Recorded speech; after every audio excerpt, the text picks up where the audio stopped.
Bismillahirrahmanirrahim. Assalamualaikum warahmatullahi wabarakatuh. Perkenalkan, nama saya Rika Wulansari. Saya berasal dari Institut Agama Islam Tazkiyah. Di sini saya akan membahas tentang sejarah peradaban Islam di masa 3 kerajaan besar. Yuk simak video selanjutnya.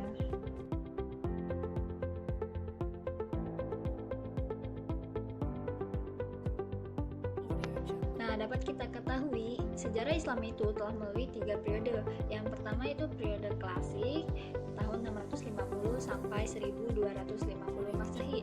Yang kedua yaitu periode pertengahan tahun 1250 sampai 1800 Masehi, dan yang ketiga yaitu periode modern pada tahun 1800 sampai sekarang. Nah, pada periode klasik itu Islam mengalami kemajuan dan masa keemasan. Hal ini ditandai dengan sangat luasnya wilayah kekuasaan Islam itu. Kemudian adanya integrasi antar wilayah Islam, kemudian adanya kemajuan di bidang ilmu dan sains.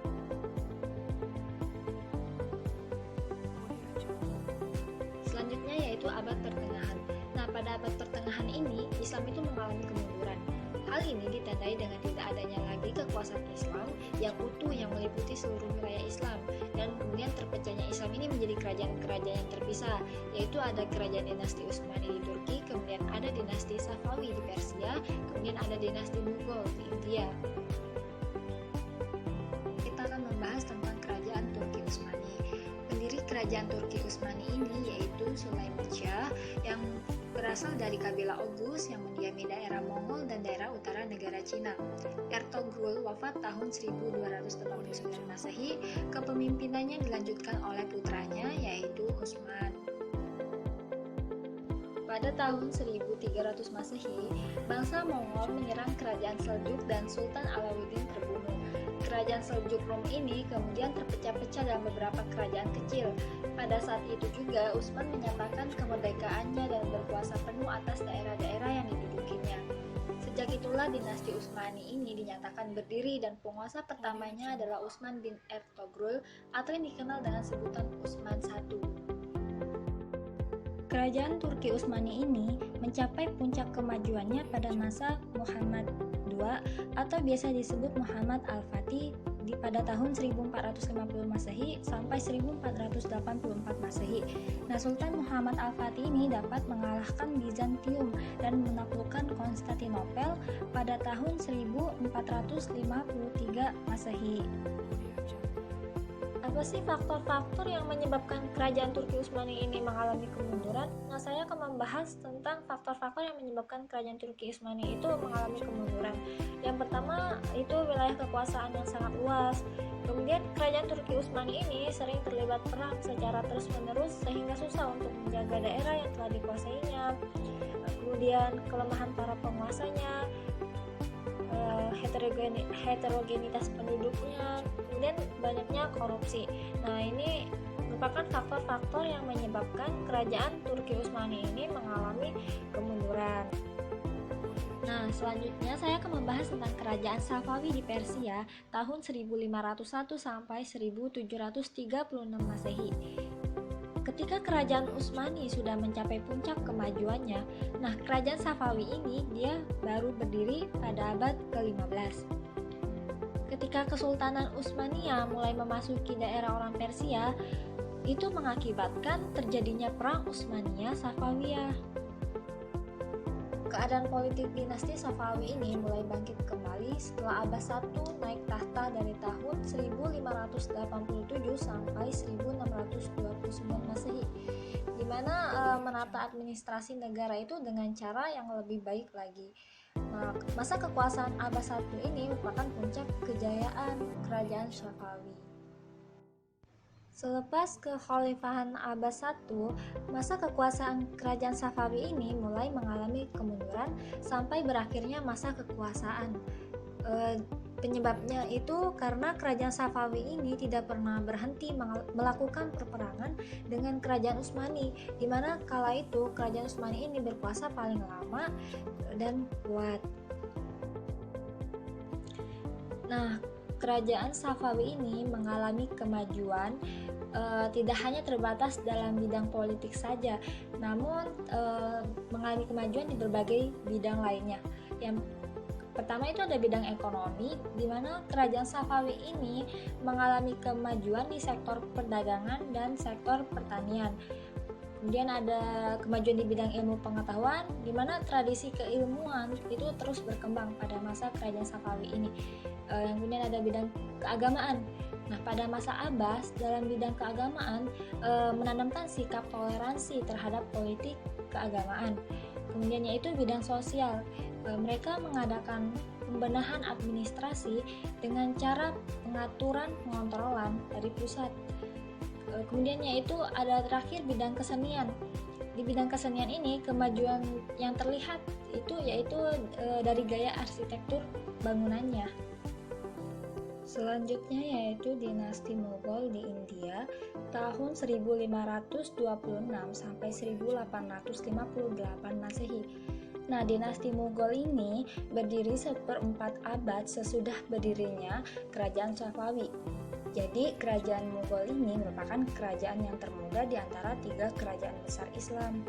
Nah, kerajaan Mughal ini didirikan oleh Zahiruddin Babur tahun 1482 Masehi sampai 1530 Masehi, merupakan salah satu cucu dari Timur Leng. Pada tahun 1525 Masehi, Babur ini berhasil menguasai Punjab dengan ibu kotanya yaitu Lahore. Nah, setelah itu, Babur ini memimpin tentaranya menuju Delhi. Babur memasuki kota Delhi itu sebagai pemenang dan menegakkan pemerintahannya di Delhi. Nah, kemudian maka dari itu berdirilah kerajaan Mughal ini di India. Setelah kerajaan Mughal ini berdiri, raja-raja Hindu di seluruh India itu menyusun angkatan perang yang besar untuk menyerang si Babur ini. Pada tahun 1530 Masehi, Babur ini meninggal dunia. Nah, ketika itu usianya 48 tahun, ia telah memerintah selama 30 tahun.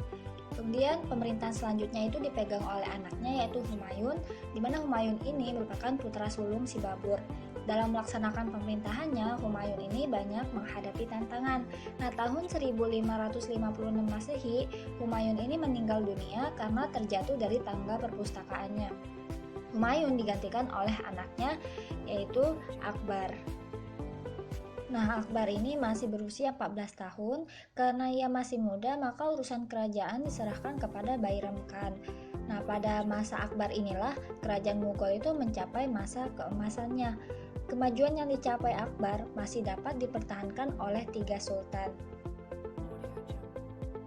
Nah, sultan yang pertama yaitu Jehangir tahun 1605 Masehi sampai 1628 Masehi, dan yang kedua yaitu Shah Jahan tahun 1628 Masehi sampai 1658 Masehi, dan yang ketiga yaitu Aurangzeb tahun 1658 Masehi sampai 1707 Masehi. Ketika Aurangzeb meninggal, tahta kerajaan itu dipegang oleh putra tertuanya yaitu Bahadur Shah. Nah, Bahadur Shah ini adalah penganut Syiah. Dalam 5 tahun pemerintahannya, Bahadur Shah ini dihadapkan pada perlawanan Sikh dan perlawanan penduduk Lahore. Nah, ini terjadi karena Bahadur ini terlampau memaksakan ajaran Syiah kepada mereka. Mulai saat itulah dinasti Mughal itu memasuki masa-masa kemundurannya.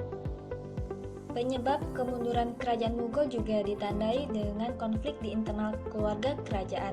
Nah, hampir semua keturunan Babur itu memiliki watak yang keras dan ambisius. Jadi perebutan kekuasaan itu mewarnai perjalanan dinasti Mughal sehingga menyebabkan perang saudara itu terjadi berkepanjangan. Faktor lain yang sangat berpengaruh juga dalam mempercepat kehancuran Mughal yaitu serangan dari luar. Mulai dari serangan dinasti Safawi, Afghanistan, hingga pemberontakan Hindu. Keruntuhan Mughal juga dipengaruhi oleh faktor ekonomi karena jalur-jalur perdagangan mulai dikuasai Barat.